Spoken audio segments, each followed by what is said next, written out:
Salam sejahtera Malaysia, selamat datang ke channel Fels Lifestyle. Terdapat sebuah ulasan yang cukup padu di dalam sebuah artikel daripada Syahabudin.com. Benarkah kerajaan Anwar Ibrahim tidak tergugat jika Perikatan Nasional menang cemerlang dalam PRN?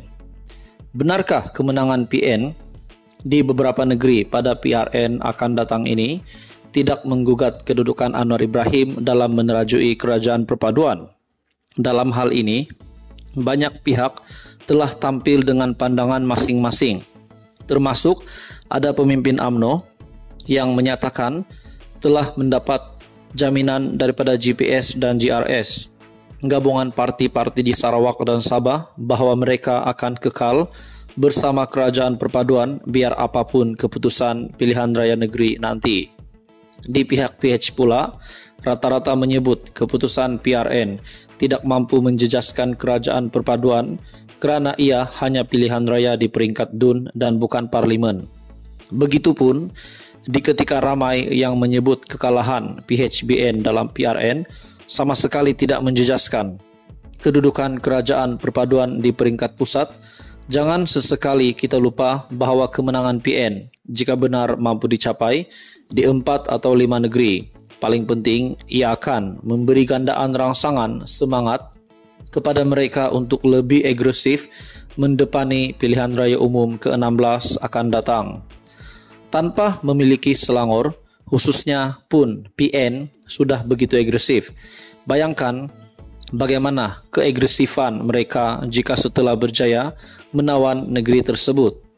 Di samping itu, jika keputusan buruk diterima UMNO pada PRN akan datang ini, ia juga boleh memungkinkan timbulnya desakan daripada dalam parti itu sendiri agar meninggalkan kerajaan bagi mengelakkan keputusan lebih buruk diterima Barisan Nasional pada PRU 16 akan datang. Berdayakah Zahid Hamidi menahan desakan itu jika pada PRN nanti UMNO kalah teruk atau tewas semua kerusi yang ditandinginya? Tentulah lebih buruk keadaannya jika setelah UMNO meninggalkan kerajaan yang disebabkan desakan akar umbi demi untuk survival pada PRU 16 itu, ia diikuti pula oleh GPS dan juga GRS yang turut berbuat demikian. Meski setakat ini GPS dan GRS dilaporkan memberi jaminan akan kekal menyokong kerajaan, namun sebagaimana orang politik, janji parti politik juga bukanlah boleh dipegang sangat. Selain UMNO boleh dipaksa melalui desakan akar umbi untuk meninggalkan kerajaan jika keputusan buruk dicapai PRN.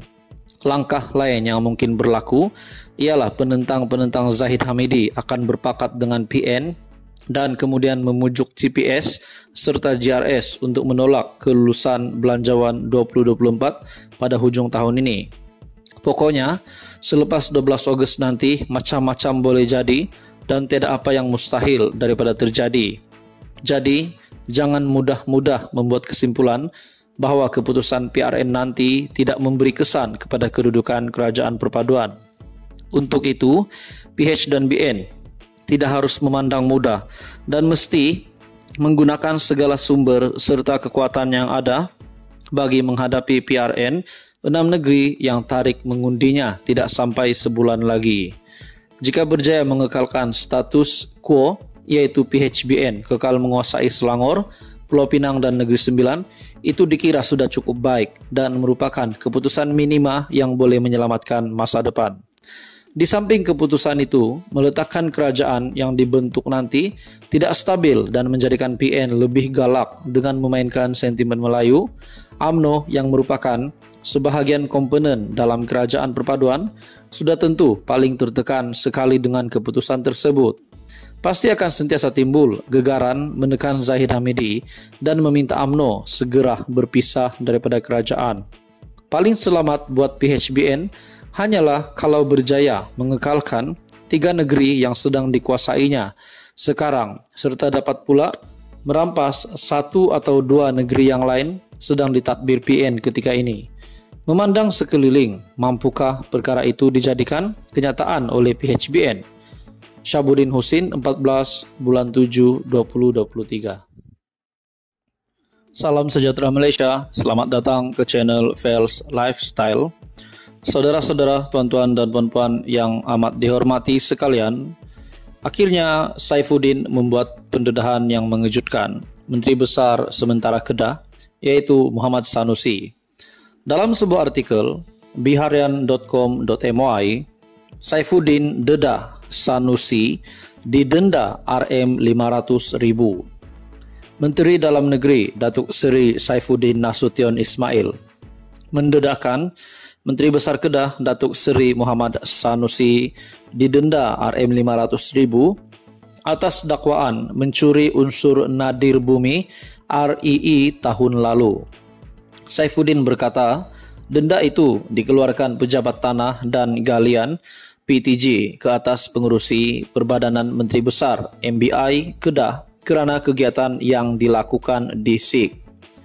Katanya, berikutan itu Muhammad Sanusi selaku pengerusi MBI Kedah dicabar menjelaskan perkara berkenaan dan menafikan sama ada beliau terbabit dalam kegiatan mencuri REE. Malam ini, saya nak tanya dengan Sanusi sebagai pengerusi MBI, ada tak dapat surat daripada Datuk Fauzi Mustafa selaku pengarah PTG Kedah pada hujung tahun lalu? Surat itu mengkehendaki MBI membayar kompaun Rm500.000 kerana mencuri REE di Kampung Chong Sik. Kamu Menteri Besar, kamu pengerusi MBI. Surat itu bertarik 4 Oktober 2022. Dialamatkan kepada pengerusi MBI, kompaun di bawah Seksyen 426 dalam kurungan 1 Kanun Tanah Negara dalam kejadian jam 2.30 petang 24 September 2022 kerana mencuri REE yang tanda tangan Datuk Fauzi, katanya. Beliau berkata demikian ketika berucap pada pelancaran Jentera Perpaduan Kedah di Padang Awam Pekan Guar Cempedak di sini malam ini. Saifuddin yang juga Setiausaha Agung Pakatan Harapan berkata, pihaknya akan terus mendedahkan kepincangan yang dilakukan Muhammad Sanusi bagi membolehkan rakyat membuat pilihan tepat pada pilihan raya negeri 12 Ogos ini. Kita lantik Menteri Besar untuk urus negeri, bukan jadi pencuri. Ia adalah permulaan dan kita ada lagi beberapa siri pendedahan dengan dokumen lengkap kerana kita percaya rakyat Kedah cerdik. Jangan sesekali memandang rendah kebijaksanaan orang Kedah. Mudah-mudahan paling kurang kemenangan 19 kerusi DUN akan jadi kenyataan, katanya.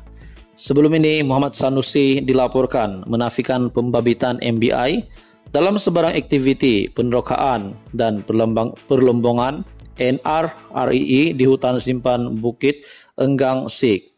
Katanya kerja-kerja penerokaan di kawasan berkenaan belum dimulakan memandangkan Kementerian Sumber Asli belum mengeluarkan prosedur operasi standard berkaitan.